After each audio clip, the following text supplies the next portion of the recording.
Assalamualaikum Bapak sarjana, punten bilih abdi ngaganggu waktu sekedar. Kenalkan, nama abdi Khaliza Tuane di sekolah SMA Hiji Cikampek. Di pancenan tugas guru bahasa Sunda piwarang wawancara ka salah saurang dokter. Nah, abdi bagde ngajadikeun Bapak jantan narasumberna teras Bapak merasa tapi hante kamu diwawancara ke abdi. Waalaikumsalam, ya tersagios-gios mangga. Kami biasa abdi ngawaler. Nah, boleh langsung nawan. Namanya lengkap Dokter Endah, abdi mah. Dokter praktik di mana wae? Abdi praktek di Rumah Sakit Poli Asi Jatisari. Tos 12 tahun di situ mah. Di klinik Pupuk Kujang ieu mah tos sebelum pandemi berarti 3 tahun ya. Tos 3 tahunan. Terus di klinik Polda Jabar dikawit tahun 2014. Berarti sabar tah 2014. 8 ya? 8 tahun. Jadi di 3 tempat prakteknya gitu.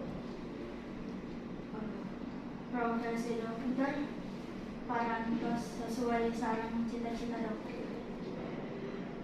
Ya sesuai ya itu udah memang pilihan, bukan sanes sanes apa non itu sanes keinginan orang tua yang memang pilihan sendiri, pilihannya lira gitu. Alasan cita-cita dokter nyana profesi dokter. Nah sejarah panjang kalau dicari pertimbangan ngambil dulu kabumur dokter teh karena namanya intinya mah gini,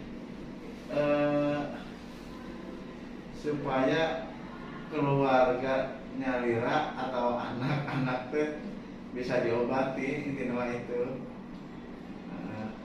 Pengalaman nu paling berkesan salami jantan dokter. Waduh, pengalaman dalam namanya Apa apa aja namanya pengalaman apa ya? Profesi dokter memang ya itulah sejak BPJS ya, karena di paradigma sejak BPJS mah orang-orang teh lebih cenderung emosional, salah tangkap, padahal niat kita tuh baik. Jadi mereka tuh merasa dibedakan, padahal memang itu prosedur rumah sakit atau klinik memang seperti itu. Sebelum BPJS mah orang-orang tuh attitude-nya itu masih menghargai dokter. Kesini-sini sejak BPJS kurang, lebih cenderungnya itu kan lebih arogan, nggak tahu karena faktor medsos atau memang budayanya berubah. Tapi dulu sebelum ada BPJS mah orang itu beda lah, karena saya jadi dokter sebelum era BPJS dan sudah, jadi bisa membedakan dua kondisi gitu, dua situasi. Kalau kita Ira mengenal dunia kedokteran. SMA berarti sejak penjurusan di SMA. Dulu kan itu adanya jurusan ada berapa? SMA 2 IPA IPS ya. Kalau kita mah dulu tahun 90-an 3 4 bahkan 4 A1 fisika, A2 biologi, A3 bahasa. Bukan, A3 mah sosial, A4 bahasa. Nah saya dulu masuk A1 karena pengen masuk kedokteran, karena di A1 mah kan dulu dipelajarinya banyak kan, selain fisika, biologi dan seterusnya gitu. Kuliah kedokteran biologi saudara alami 7 tahun.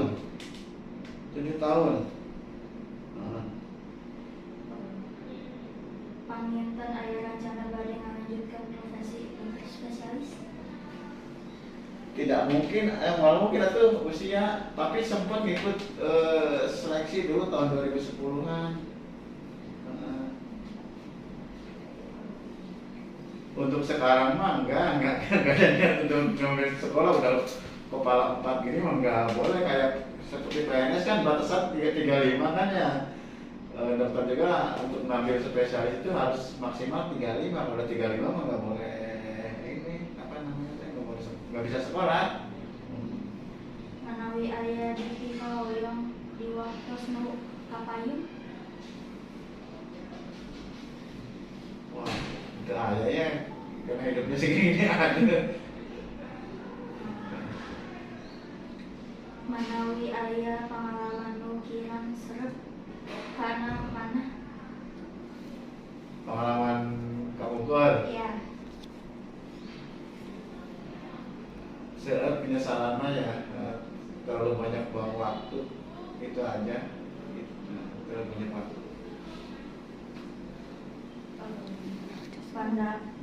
Pendapat dokter naon menjalankan tantangan susah. Tantangannya Yang susah jadi dokter itu tantangan yang susah itu apa? nah itu yang tadi itu pola kebiasaan masyarakat yang berubah. Karena tadi nggak tahu orang itu makin pintar apa pengaruh medsos, sekarang mah dikit-dikit menuntut sedikit dulu praktek dan sebagainya. Padahal kan kita dokter itu jelas-jelas pendidikan sudah mumpuni, surat izin praktek punya, sekolah iya. Tapi karena mungkin masyarakatnya mengharapkan lebih, jadinya beda dengan zaman dulu. Orang berobat ke kita itu kan mau sembuh mau gimana pun ada bahasa terima kasih. Nah kalau sekarang pasti menuntut ke pengadilan atau kemana, cenderung begitu sekarang. Penanganan kumaha kanggo pasien ulang kali musasa di pariosan atau manis wae. Kayak pasien anak itu dokter nanggapin gimana nanganinnya? Tergantung karakter orangnya ya. Kalau maksud kurang kooperatif anaknya ya memang itu tantangan tersendiri buat kita ya. Meskipun saya dulu minat jadi dokter anak dan sempat ikut seleksi, tapi memang susah anaknya, butuh kesabaran dan tergantung karakter. Kalau saya orangnya agak temperamen jadi susah. Waktu pandemi ada persoalan susah pisan. Nah itu pasti sama ya, kekhawatiran banyak orang-orang yang masuk ruang ICU kan takut meninggal, kita juga takut terpapar. Itu yang paling pentingnya, yang paling kita khawatir. Dok, kami kanggo ngajaga mental waktu COVID itu kumaha? Menjaga Mental saat pandemi COVID itu kayak gimana? khusus pribadi ya, Iya, betul. percaya diri paling utama. Saya mah dari dulu, dari zaman sekolah selalu percaya diri tidak akan tertular.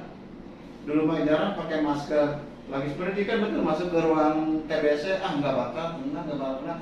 Terkadang saya mikirnya kan seperti ini, penyakit yang paling susah diobati itu karena mulai dari sendiri tidak percaya diri. Akibatnya ya orang imun jelek kan mudah terpapar. Tapi kalau kitanya yakin, udah nggak bakal kena gitu. Dok, non penyebabnya COVID nyebar enggal pisan. COVID nyebar Enggal pisan. Cepet banget. satu, di istilah kedokteran ada namanya virulensi, tingkat keganasan itu. Kedua, ini jenis virus yang baru sehingga belum dikenal tubuh.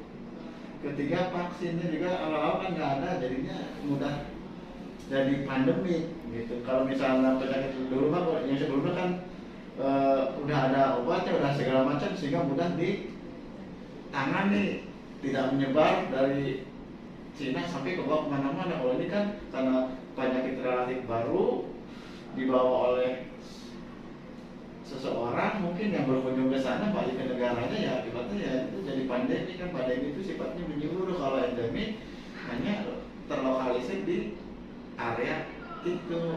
Wuhan misalnya, itu berarti endemik. Tapi kalau udah lintas negara, lintas benua, sebenarnya pandemi varian gitu.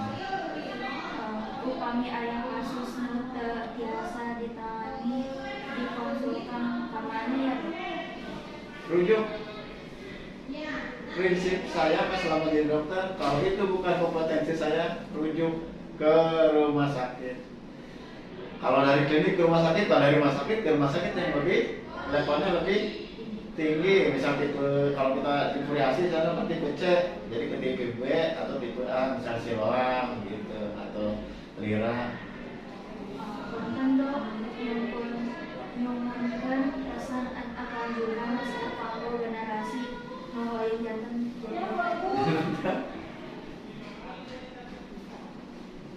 Gak usah jadi dokter. Satu, pendidikannya lama, harus pintar, profesinya tidak prospektif untuk sekarang mah. Kenapa? Dokter udah banyak. Kalau dulu tahun 70-an mungkin dia. Tapi itu tergantung kita motifnya apa, untuk jadi mencari materi atau membantu orang. Kalau membantu orang ya silahkan. Yang terpenting modalitas kitanya belajar benar dulu. Tapi kalau untuk cari materi, kalau zaman sekarang profesi yang paling prospektif ya IT, TI kan, teknologi informasi dan seterusnya. Jadi tergantung orangnya lihat masuk dari dokter jadi dokter itu karena apa motivasinya. Kalau memang senang membantu orang ya silahkan, mungkin harus belajar keras karena memang kedokteran mah hafalan. Kalau baru baca segini ngantuk mah ya udah nggak bisa beneran. Kalau kitanya jagonya di ilmu teknik ya eksak kayak matematika kita masukkan teknik lebih bagusnya. Intinya kedokteran mah mesti kuat di hafalan.